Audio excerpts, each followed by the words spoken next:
The Galactic Council chamber looked like a mega-tiered amphitheatre on a grand scale. Gleaming metal, lights, and delegates from over 100 worlds sat in a semicircle all facing the centre stage. Currently, Ambassador Z of the Sereni stood on the emissary platform just off-centre to address the council. He took a breath to steady himself. Being from one of the younger races, he rarely was in this position. But he was here for a plea of justice. "Members of the council," Z began, his voice amplified to every corner of the council. "I stand here as an equal member of this body, representing the Sereni people." Murmurs rippled through the chamber at Z's comment. He knew many of the older races didn't share that same opinion of being equal, but pressed on. 2 days ago, a Bluy war fleet launched an unprovoked attack on a Sereni colony at Murios Prime. Over 5,000 of my people are dead. Our settlement in ruins, and the Bluy fleet remains in orbit, blocking any attempt at communications with survivors. We demand accountability for their actions. The chamber erupted in a cacophony of voices over the accusation. Grolan Vex, the Bluy ambassador, stood glaring at him. "These allegations are baseless," Grolan growled, his voice booming through the council. "The Sereni colony encroached upon Bluy territory in direct violation of council accords." "That is a lie," Z replied. "The coordinates of Murios Prime were assigned to my people during the investigations of the planet per the council. We have the records to prove it." Several seconds, no one moved, until a Prenian, one of the elders of the council, raised a hand. "Ambassador Z, I suggest you tread carefully. The council exists to maintain balance, not take sides in every border skirmish of its members." "Balance?" Z bellowed. "Where is this balance when my people are slaughtered, and the aggressors sit here unscathed, unchallenged? Where was this balance with Proxial Free or Yorf in the past years? If the council cannot protect its newest members, then perhaps it has lost its purpose." Gasps rippled through the chamber. Grolan Vex stood uncaring as he looked back at Z. "I demand an independent investigation," Z said, trying to remain calm. "If the council refuses this, then the Sereni will have no choice and take matters into our own hands." "You overstep yourself, Ambassador," the president of the council said from his position in the center platform as he looked over at Z. "Do I?" Z asked back. "You would force Article 7, the president said back. There was an eruption in the chamber. Article 7 meant war against a member race by all other members. Z glared at the president, but stepped back from the platform. He said what he was required to say, but what would be the cost? He glanced, seeing the many hostile faces, some indifferent, and a few seemed to hold a glimmer of respect and sympathy. The fight was far from over. Z left the council chamber and made his way towards his office. His thoughts dwelled upon the way the council dismissed his race's concerns, along with the veiled threat at the end. Yet, none of it was a surprise to him. Intelligence predicted this outcome. The office door slid open, a modest space but functional, as he walked past his secretary into his personal office before activating the communicator. The image of the high strategist Darlan flickered to life. He was an older Sereni, and Z could see several others behind him. "They denied us," Z said flatly. "As expected," Darlan replied, his voice calm yet resigned. "It seems the council protects its own." "They speak of balance and order, yet reinforcing the Bluthys' ability to do whatever they wish," Z said, disgusted. "You stood your ground," Darlan replied. "True, there were some among the younger races who seemed sympathetic to my plea," Z said, recalling some of the faces. "Then we may still have some leverage," Darlan said, nodding. "We mustn't underestimate any cracks within the council. The older races band together for dominance. We must work to see a shift in power away from that." "Building alliances under their watchful eyes is..." Here, Z paused. Difficult. Yes, but keep an open ear, Dallin said. The time will come. Any news of the colony? Z asked. Gaining information isn't easy, Dallin replied. The Bluy fleet remains. We have no idea how many have survived in the colony. Intelligence is reporting the massing of other Bluy ships along our border. Z felt his spirit drop with the knowledge.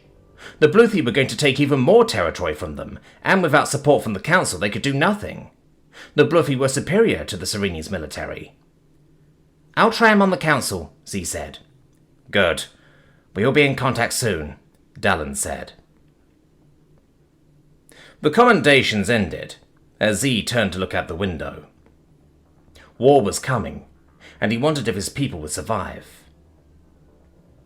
The next day, the chamber of the Galactic Council buzzed with the usual murmur of politics. Ambassadors talking in low voices, exchanging pleasantries or thinly veiled barbs so typical of before a council session. Z took a seat, taking care to see who looked at him and who didn't. Z's plea for any type of justice seemed to be dismissed and swept aside as if nothing happened. The council continued its normal procedures, as if he had never been there. He thought he saw the Nox ambassador looking his way, as if he knew something else before turning away. Z didn't have much time to consider it, as the president announced the first issue for the day. The Torvani ambassador, a sleek insectoid being, approached, before droning on about trade route disputes in the outer sectors, and some pirate activity wanting more protection. The next ambassador spoke about increasing tensions between two long feuding species and how it might impact commerce. It was all bureaucracy as usual. Groll and Vex sat entirely at ease, as if the previous day never happened. The thought angered Z, wishing he could do more. The president then announced Ambassador Keris of the Von. The Von were another newer race, having joined not long before the Sereni, but were known for their neutral approach to almost everything in the Galactic Council. Keris himself was a tall, silver-skinned figure, violet eyes, wearing a gold robe, their ambassador uniforms, he had learned. Honored Council members, I wish to address some troubling information my race has gathered, Keris said to the group. A patrol has detected unusual movement along the shared border with the Bluy, a border which has been peaceful for 30 cycles. A murmur washed through the council as he glanced over at Groll and Vex, who again appeared bored. We ask why there is movement along our border, Keris asked. Everyone looked towards the Bluy ambassador for an explanation. Z waited to hear what excuse he had this time. Groll and Vex stood, his expression now neutral. The Bluy maintain the right to protect our borders as we see fit. Any movement internally is a matter of Bluy matters, which doesn't require council oversight. Given recent events, I am not inclined to agree, Keris said, a tilt of his head towards Z. Such movements raise concern. If the Bluys wish to reaffirm their commitment to peace, then I suggest a transparent report on these activities would be appropriate. Groland's eyes narrowed before he replied, The Vong consider themselves neutral, yet you have this concern suddenly after the Sereni? Perhaps you are acting in bad faith. Z sucked in a breath. The entire thing had become volatile in his mind, but he said nothing, as he noticed the older races looking with disdain at the Von. But it was the president who spoke up. For now, we'll note the Von's concerns, but no action shall be taken, nor shall any demand be made upon any Bluy internal movements, he said. And there it was, the Council's protection of the older races once more. What would it take? Z wondered. The doors opening to the Council chambers silenced any further whispers. All eyes went to the new race walking straight to the center podium. The president's face registered shock as several bipedal aliens walked in with confidence and a power Z rarely saw. The council hasn't changed, protecting their own, the alien said, glancing at the Bluy ambassador before continuing. We warned you we'd return. The murmured whispers seemed both loud and quiet to Z in the chamber to go along with a mix of confusion, disbelief and fear at the newcomers as a name surfaced. Humans. Z had never seen one before, but he knew of them as rumors. A race that had once been part of the Galactic Union, long before the Serenii even reached the stars.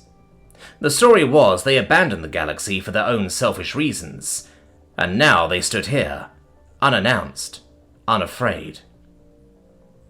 The human at the podium was broad-shouldered, sharp eyes that took in the entire room with a glance. He wore a dark uniform, simple, yet seemed to hold a presence unlike others. The president finally recovered from his shock, and now appeared angry. "You were exiled," he said, his voice resonating through the chamber. "Always trying to disrupt the peaceful war, and instead of taking our advice, you left your seat in this council." A grim smile played across the human's face. "Exiled? No. You forced us out when we refused to kneel. You are still confused as to what happened," he said, gesturing to certain older races' ambassadors. "We see nothing had changed. The strong still pretend to enforce a balance while being a bully." With this, his eyes landed on the Bluy ambassador. "Watch your words, human," Grolem Vex said, surging to his feet, fist clenched. "Or what?" the human replied, unafraid. "You'll send your fleet after us, the way you do with every other race that refuses to bow down to you?" A ripple of unease spread through the chamber as Z looked on. He noticed several others were watching closely, especially younger races, or others who were being pushed by the elder races. "Why are you here?" the president said, his anger now tempered with some hesitation. "Because we warned you," the human replied, his voice steady but cold. The chambers now felt cold, uneasy. "We told you we would return. Consider this our warning that we are back." The elder races now felt wary, fear in their faces. For the first time, Z heard nothing from anyone in the council. No shouts of protest. Even Grolem Vex stood motionless. The human continued. "We have no interest in what you consider bureaucracy. Your failed politics." Here he glanced at Z before looking back at the president. "We do have an interest in this galaxy we call home. We'll no longer stand by as this chamber allows tyrants to run unchecked." The human stepped back slightly, his gaze sweeping across the entirety of the chamber. "Humanity never stopped watching. We never forgot." With that, the humans turned and walked out, leaving behind an eerie silence. Z managed to quickly leave the chambers, along with every other ambassador, and get back to his office. Homeworld had to know this important piece of news at once. He rushed past a startled secretary, who never had time to even question what happened, as Z activated his communicator. High Strategist Dallin appeared, his face showing excitement as much as Z had. "Z, the situation has changed," Dallin said, his voice rich with many emotions. Shock, joy, wonder. "What's happened?" Z asked, his own news briefly pushed aside. "The Bluy fleet at Meros Prime has been forced to retreat," Dallin said. Z's heart skipped. That was impossible, as they had no fleet which could push the Bluy away. How? "What reports were able to gather, a fleet of ships just appeared, and powerful," Dallin said. "The Bluy tried to fight, but these ships, their weapons, shields, unlike anything we've ever encountered before. The battle was over before it began." "Are they still there?" Z asked, mind racing. "No. After the Bluy retreated, they simply vanished, melted into space," Dallin said, as his voice dropped lower. "But there are survivors. More than half the colony. They need supplies and help, but it's more than any expected. They say thousands." "Did they communicate at all?" Z asked. "Strangely, only one thing. We warned you we'd return," Dallin said. "Does that make any sense?" Z's breathing stopped. "You know something?" Dallin pressed. Humans, Z said quietly, almost in a daze before looking at Dallin, who seemed confused. They showed up at today's council meeting. They are an older race who warned the council they had returned. They mentioned they warned the council they'd return. You think it's these humans? They directly challenged the Bluy, who appeared almost fearful, Z replied. It appears they saved us. Why? Dallin said. Why intervene now? I don't know, Z replied. Dallin sighed. For now, they are our saviors and we owe them some favor. Keep an ear open. I will, Z said. The communicator ended, leaving Z wondering. What did the humans want? He turned to look out the window as his communicator buzzed, his secretary informing him that he had visitors. Looking up, he noticed the human walking into his office. We should talk, he said. Z quickly straightened, trying to remain composed, but indicated a seat, which the human took. My name is Otto Hernandez, the human said. It was your people who attacked the Bluy at Murios Prime, Z blurted. Yes. Why? Because we know what it's like to be abandoned by the council. Be told your concerns are overstated, Otto said to him. Even now the council hides what happened, not out of shame, but fear. The elder races, they are too strong, Z said. They fear losing power, fear someone else rising up, Otto said. They feared us, our abilities, our curiosity. I don't understand, Z said. He didn't know much about humanity, only that they abandoned the council. Beyond that, nothing more was given. Our curiosity is our strength, Otto said. Humans seek answers to questions most races never ponder. The council, through their actions, try to limit us, push us down, take away colonies, our growth. If we stayed, we would have become slaves, so we left with the warning that we'd be watching and we'd return. And they allowed you to leave? Otto chuckled. No, they attempted many times to conquer us, but we were already prepared. At the time, we didn't have the technology to fight back, so we hid. Preparing, growing, learning for the day we'd return. So what now? Z asked. Create a new galactic council, Otto said. Z understood the magnitude of the statement. It meant an upheaval of everything, a council which had ruled the galaxy for centuries. You and I both know the current council exists to serve itself. It protects the powerful, silences the weak, like the Bluy who run amok unchecked by any power, Otto said to him. You pleaded for justice only yesterday and were ignored. That's how it's always been with them. And your alternative would be different? Z asked. We hope to do better. Build something where power isn't hoarded by the few, and all voices are heard, Otto said. So why now? Z asked. Despite the show of force, the council is more divided than ever before due to their centuries of rule. The galaxy is on the verge of collapse. We don't wish that. It would mean hundreds of trillions of lives lost in a war that should be preventable, Otto said. The news shocked Z, even as Otto continued. The Bluy attacks on your colony, their movements in preparing to go against the Von, all cracks which will lead to all-out war. The Elder's power is weakening. The Trippier and Nax have an alliance, and were moving to help you in the Von, Otto said. But they had to do so in the shadows. If they helped against the council, Z said, his voice trailing off. It would have been all-out war, Otto said. Z felt horrified at how close the galaxy came to such a war. Otto had been right. The losses would be in the hundreds of trillions. Why not help form something new? Something better, Otto said, standing and extending his hand.